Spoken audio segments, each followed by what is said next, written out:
Chapter 3 NCERT, Article 3.14, Wheatstone Bridge. As an application of Kirchhoff rules, consider the circuit shown in figure 3.25, which is called the Wheatstone Bridge. तो 3.2 figure में जो दिया गया है ये एक Wheatstone Bridge है. तो इसमें the bridge has 4 registers R1, R2, R3 and R4.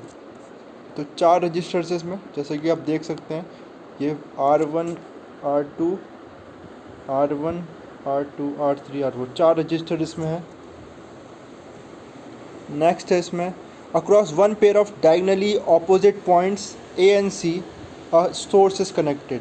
जो डायगनल्स हैं ये डायगनली एंड से जो हमारे A और C यहाँ पर हमारा ये सोर्स, इससे हमने बैटरी से डायगनली ऑपोजिट एंड को हमने बैटरी से कनेक्ट किया है. नेक्स्ट है इसमें this is called the battery arm, और इसी को हम बैटरी आर्म कहेंगे बिकॉज हमने यहाँ से बैटरी कनेक्ट करी है इस आर्म में. Between the other two vertices B and D a galvanometer G is connected. This तो दूसरे जो आर्म है B और D उनमें हमने क्या कनेक्ट कर दिया है, उनमें हमने एक गैल्वेनोमीटर कनेक्ट कर दिया है. इसके बाद this line shown as BD in the figure is called the galvanometer arm. तो ये जो लाइन है BD, ये जो लाइन है BD, इसको हमने क्या बोला है गैल्वेनोमीटर आर्म. Galvanometer arm. तो ये कंस्ट्रक्शन थी व्हीटस्टोन ब्रिज की. इसके बाद for simplicity we assume that the cell has no internal resistance. तो अभी के लिए इस कॉन्सेप्ट को समझने के लिए व्हीटस्टोन ब्रिज के कॉन्सेप्ट को हम ये अज्यूम करेंगे कि इसका इंटरनल रेजिस्टेंस जो सेल का है वो नहीं है, वो ज़ीरो है.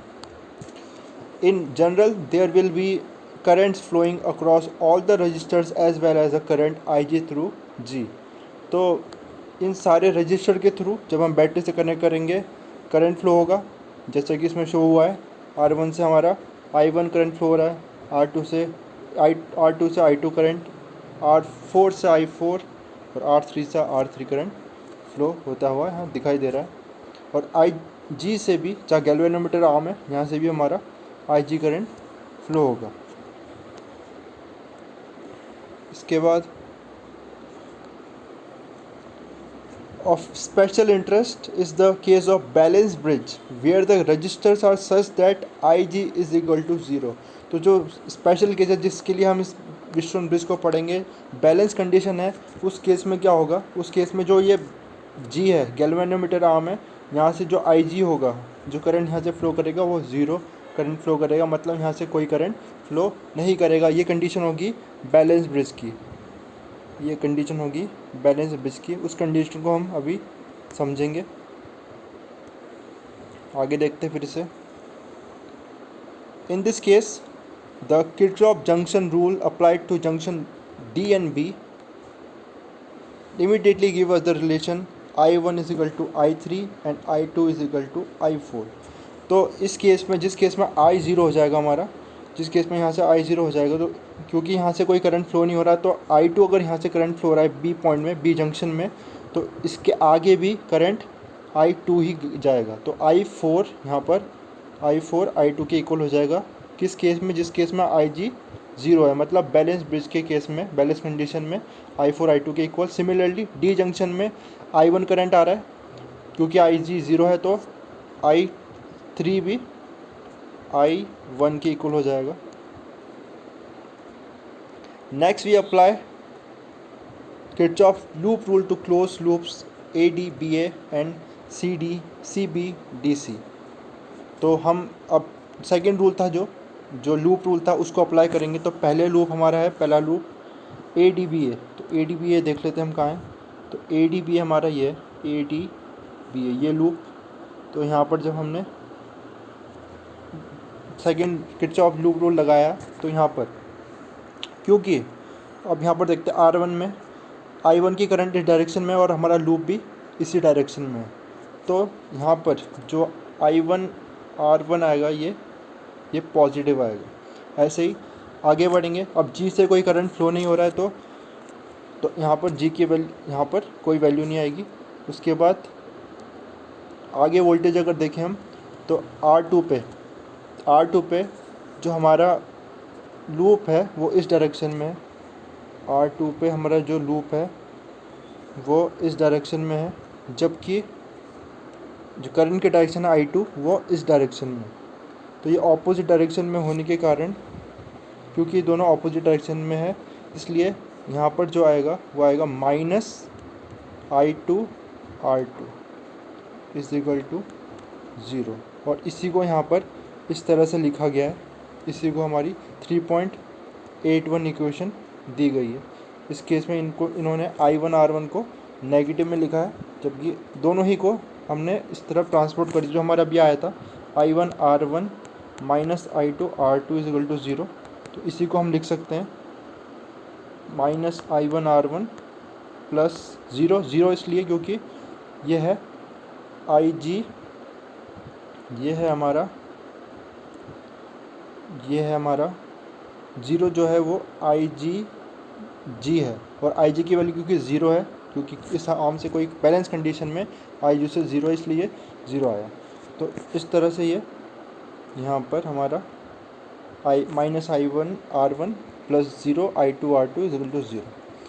सेकेंड लूप को अगर हम देखें, सेकेंड लूप को देखते हैं, तो सेकेंड लूप हमारा है CBDC। तो CBDC ये लूप है, इस तरह से लूप होगा। तो इस लूप में तो हम इस आर्म को देखते हैं पहले, R4 रेजिस्टेंस में, तो इसमें कितना वोल्टेज ड्रॉप होगा। तो R4 में जो वोल्टेज ड्रॉप होगा वो होगा, क्योंकि इसमें डायरेक्शन करंट की ऑपोजिट है, फिर से I4 की डायरेक्शन इस तरफ है, जबकि हमारे लूप की डायरेक्शन इस तरफ है और I4 की डायरेक्शन इस तरफ है, इसलिए नेगेटिव आना चाहिए ये। तो -I4 R4। उसके बाद क्योंकि जी से IG करंट फ्लो हो रहा है और वो 0 है, तो 0 × G 0 प्लस अगेन आगे देखिए हम, तो इसमें करंट की डायरेक्शन R3 से इस तरफ है, जबकि हमारा लूप की डायरेक्शन भी इसी तरफ है, तो ये प्लस आएगा, प्लस वो I3 R3 = 0।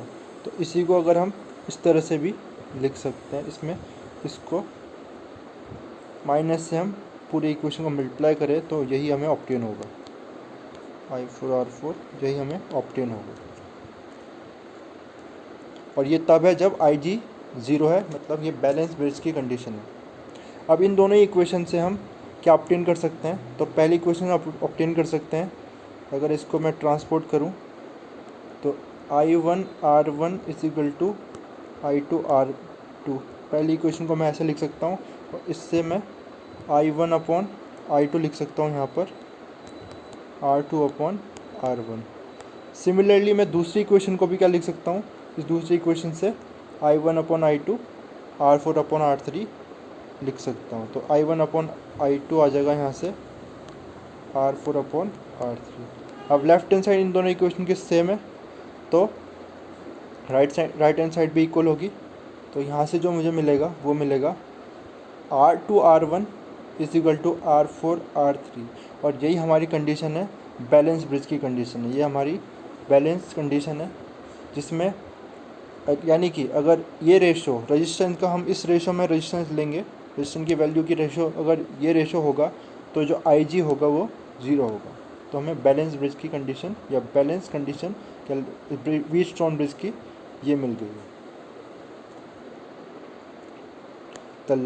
This last condition relating the 4 resistor is called balance condition for the galvanometer to give 0 or null deflection। तो अगर इस केस में अगर हम गैल्वेनोमीटर में रीडिंग देखेंगे, इस केस में जब R2 R1 = R4 R3 होगा, तो इस केस में गैल्वेनोमीटर में कोई डिफ्लेक्शन नहीं आएगा, यहाँ से कोई करंट फ्लो नहीं होगा।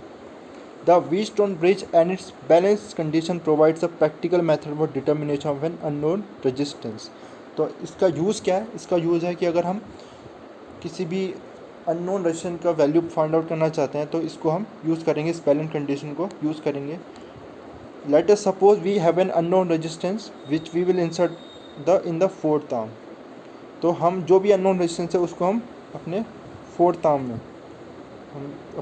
फोर्थ आर्म यहाँ पर हम इंसर्ट कर देंगे अननोन रेजिस्टेंस, जैसे यहाँ लिखा भी है unknown resistance. R4 is thus not known, keeping known resistances R1 and R2 in the first and second arm of the bridge। तो हम क्या करेंगे, R1 और R2 में जिनका नोन रेजिस्टेंस रखेंगे, जिनकी वैल्यू हमें पता है, ऐसी वैल्यूज़ हम R2 ऐसे रजिस्टर्स हमें लगेंगे जिनकी रेजिस्टेंस हमें पहले से ही डिटरमाइंड है। और R3 में हम क्या करेंगे, R3 की वैल्यू हम रेजिस्टेंस हम कंटिन्यूसली वेरी करते जाएंगे जब तक कि हमें ये बैलेंस की कंडीशन नहीं मिल जाएगी। तो आगे देखते हैं, we go on varying R3 till the galvanometer shows a null deflection. तो हम R3 की वैल्यू यहाँ पर R3 की वैल्यू चेंज करते जाएंगे, वो देखेंगे हम मीटर ब्रिज वगैरह में कि कैसे हम उसको चेंज करेंगे, जिससे हम तब तक हम वेरी करेंगे जब तक हमें ये कंडीशन बैलेंस कंडीशन, जब तक हमें डिफ्लेक्शन IG से ज़ीरो नहीं मिल जाता, गैल्वेनोमीटर में डिफ्लेक्शन की वैल्यू ज़ीरो नहीं आ जाती, करंट ज़ीरो नहीं हो जाता, तब तक हम ये इसको एडजस्ट करेंगे, चेंज करेंगे। उसके बाद the bridge then is balance and from the balance condition the value of the unknown resistance R4 is given by. और क्योंकि हमें बैलेंस कंडीशन में ये हमें ये कंडीशन मिल जाएगी, और इस कंडीशन को अगर हम यूज़ करेंगे तो R4 की वैल्यू यहाँ से R4 की वैल्यू ये फाइंड आउट हो, सिंपली हम क्रॉस मल्टीप्लाई करके R4 की वैल्यू R3 R2 R1 और R1 हमें डिटरमाइन होगा, और R3 की वैल्यू हम चेंज करते हुए डिटरमाइन कर लेंगे। A practical device using this principle is called the meter bridge, it will be discuss in next section. तो हम इसका यूज़, इसका प्रैक्टिकल मीटर ब्रिज इसी प्रिंसिपल पे, व्हीटस्टोन ब्रिज के प्रिंसिपल पे वर्क करता है।